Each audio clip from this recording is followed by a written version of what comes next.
My fellow Americans, a moment we have all been waiting for. It is now my great privilege and high honor to be the first person to officially introduce the 46th President of the United States, Joseph R. Biden, Jr.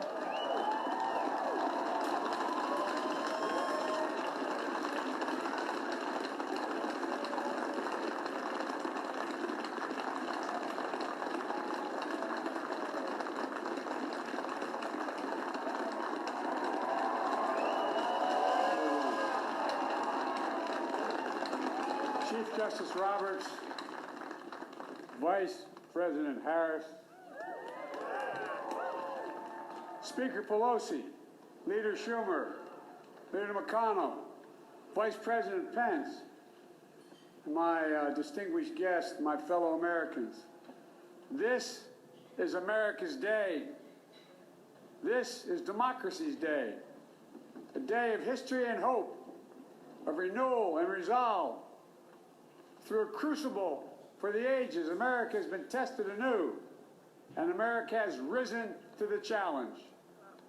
Today, we celebrate the triumph not of a candidate, but of a cause, the cause of democracy. The people, the will of the people has been heard, and the will of the people has been heeded.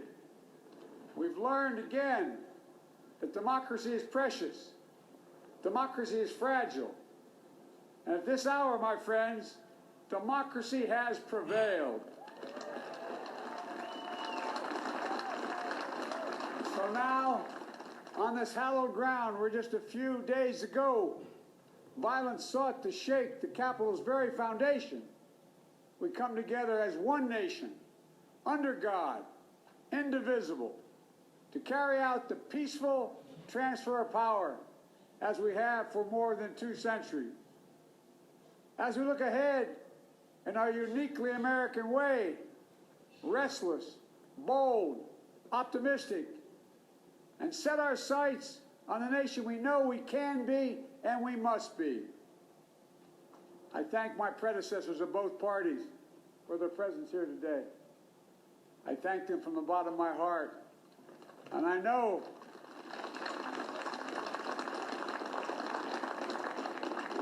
the resilience of our Constitution and the strength of our nation, as does President Carter, who I spoke with last night, who cannot be with us today, but whom we salute for his lifetime in service. I've just taken the sacred oath each of those patriots have taken, the oath first sworn by George Washington. But the American story depends not on any one of us, not on some of us, but on all of us, on we the people who seek a more perfect union. This is a great nation. We're good people. And over the centuries, through storm and strife, in peace and in war, we've come so far. But we still have far to go. We'll press forward with speed and urgency, for we have much to do in this winter of peril and significant possibilities. Much to repair, much to restore, much to heal, much to build, and much to gain. Few people in our nation's history have been more challenged or found a time more challenging or difficult than the time we're in now. Once-in-a-century virus that silently stalks the country. It's taken as many lives in 1 year as America lost in all of World War II. Millions of jobs have been lost. Hundreds of thousands of businesses closed. A cry for racial justice, some 400 years in the making, moves us. The dream of justice for all will be deferred no longer. A cry for survival comes from the planet itself. A cry that can't be any more desperate or any more clear. And now, a rise of political extremism, white supremacy, domestic terrorism that we must confront and we will defeat. To overcome these challenges, to restore the soul and secure the future of America, requires so much more than words. It requires the most elusive of all things in a democracy: unity. Unity. In another January, on New Year's Day in 1863, Abraham Lincoln signed the Emancipation Proclamation. When he put pen to paper, the president said, and I quote, "If my name ever goes down into history, it'll be for this act, and my whole soul is in it." My whole soul is in it. Today, on this January day, my whole soul is in this, bringing America together, uniting our people, uniting our nation. And I ask every American to join me in this cause.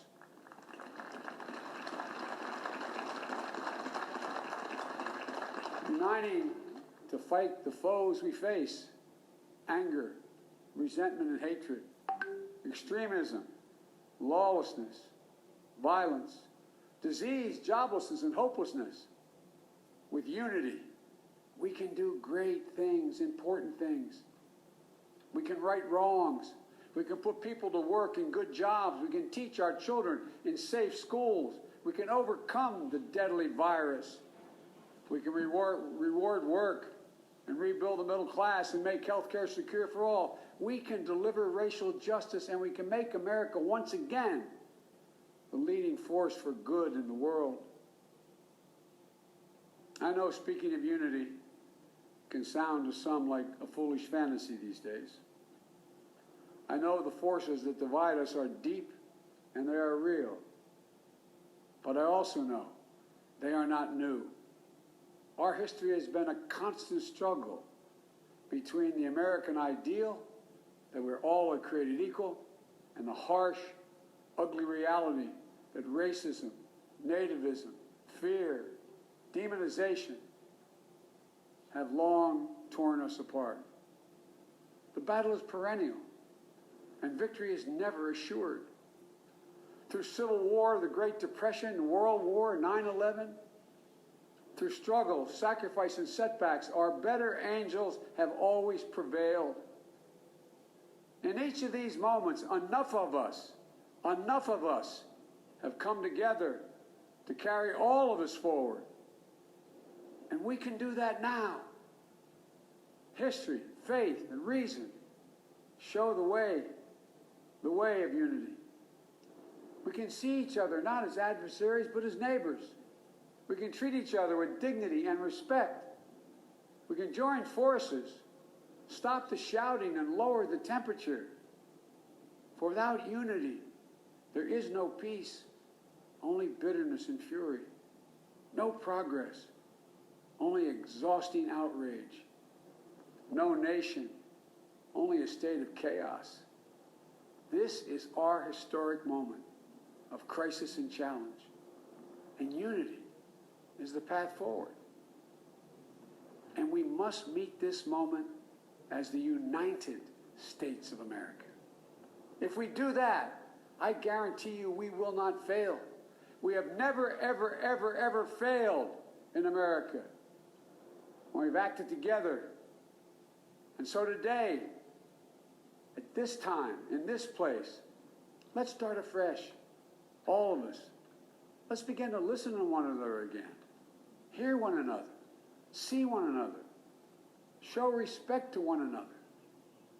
Politics doesn't have to be a raging fire, destroying everything in its path. Every disagreement doesn't have to be a cause for total war. And we must reject the culture in which facts themselves are manipulated and even manufactured.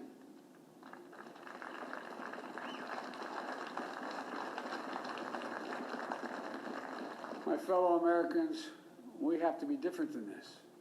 America has to be better than this. And I believe America is so much better than this. Just look around. Here we stand in the shadow of the Capitol Dome, as was mentioned earlier, completed amid the Civil War, when the Union itself was literally hanging in the balance. Yet we endured. We prevailed. Here we stand, looking out on the great mall where Dr. King spoke of his dream. Here we stand where 108 years ago, at another inaugural, thousands of protesters tried to block brave women marching for the right to vote. And today, we mark the swearing in of the first woman in American history elected to national office, Vice President Kamala Harris. Don't tell me things can't change. Here we stand, across the Potomac from Arlington Cemetery, where heroes who gave the last full measure of devotion rest in eternal peace. And here we stand, just days after a riotous mob thought they could use violence to silence the will of the people, to stop the work of our democracy, to drive us from this sacred ground. It did not happen. It will never happen. Not today, not tomorrow, not ever. Not ever.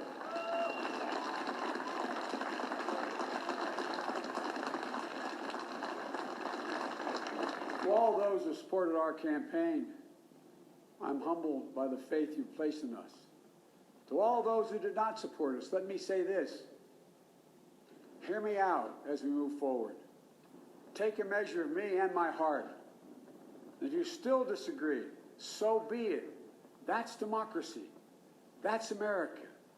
The right to dissent peaceably within the guardrails of our republic is perhaps this nation's greatest strength. Yet hear me clearly. Disagreement must not lead to disunion. And I pledge this to you. I will be a president for all Americans. All Americans. And I promise you, I will fight as hard for those who did not support me as for those who did.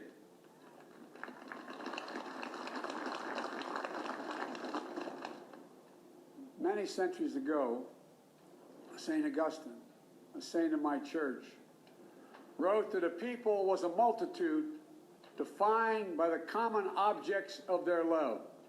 Defined by the common objects of their love. What are the common objects we as Americans love that define us as Americans? I think we know. Opportunity, security, liberty, dignity, respect, honor, and yes, the truth. Recent weeks and months have taught us a painful lesson. There is truth and there are lies. Lies told for power and for profit. And each of us has a duty and a responsibility as citizens, as Americans, and especially as leaders. Leaders who have pledged to honor our Constitution and protect our nation, to defend the truth and defeat the lies. Look, I understand that many of my fellow Americans view the future with fear and trepidation. I understand they worry about their jobs. I understand, like my dad, they lay at bed at night, staring at the ceiling, wondering, can I keep my health care? Can I pay my mortgage? Thinking about their families, about what comes next. I promise you, I get it. But the answer is not to turn inward, to retreat into competing factions, distrusting those who don't look like you, or worship the way you do, or don't get their news from the same sources you do. We must end this uncivil war that pits red against blue, rural versus urban, or rural versus urban, conservative versus liberal. We can do this if we open our souls instead of hardening our hearts, if we show a little tolerance and humility, and if we're willing to stand in the other person's shoes, as my mom would say, just for a moment, stand in their shoes. Because here's the thing about life. There's no accounting for what fate will deal you. Some days, when you need a hand. There are other days when we're called to lend a hand. That's how it has to be. That's what we do for one another. And if we are this way, our country will be stronger, more prosperous, more ready for the future. And we can still disagree.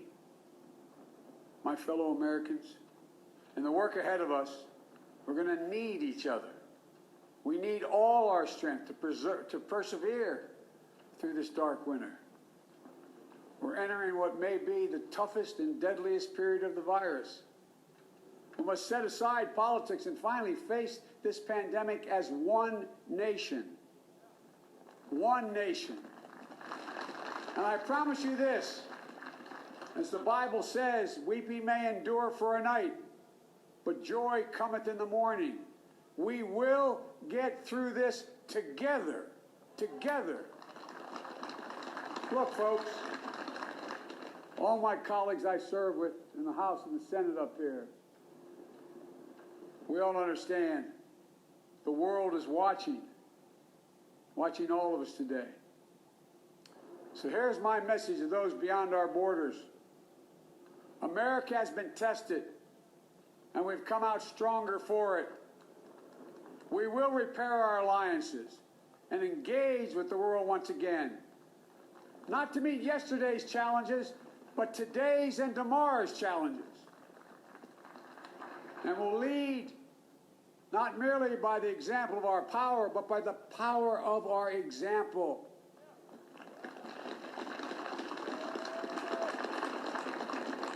We'll be a strong and trusted partner for peace, progress, and security. Look, you all know we've been through so much in this nation. And my first act as president, I'd like to ask you to join me in a moment of silent prayer. Remember all those who we lost in this past year to the pandemic. Those 400,000 fellow Americans, moms, dads, husbands, wives, sons, daughters, friends, neighbors, and co-workers. We'll honor them by becoming the people and the nation we know we can and should be. So I ask you, let's say a silent prayer for those who've lost their lives and those left behind, and for our country.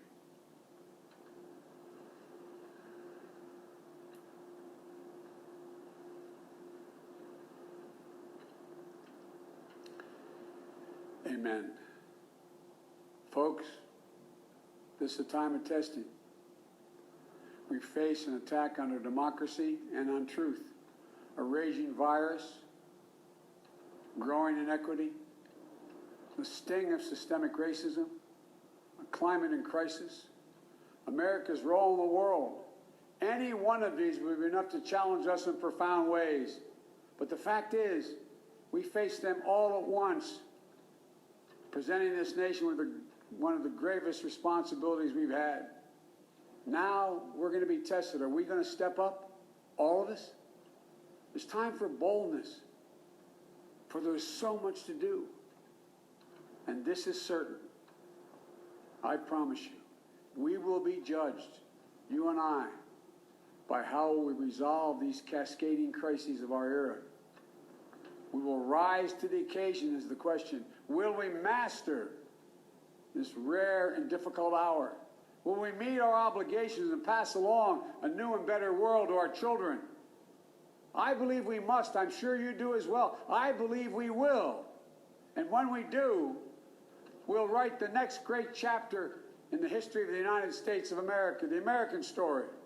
A story that might sound something like a song that means a lot to me. It's called American Anthem.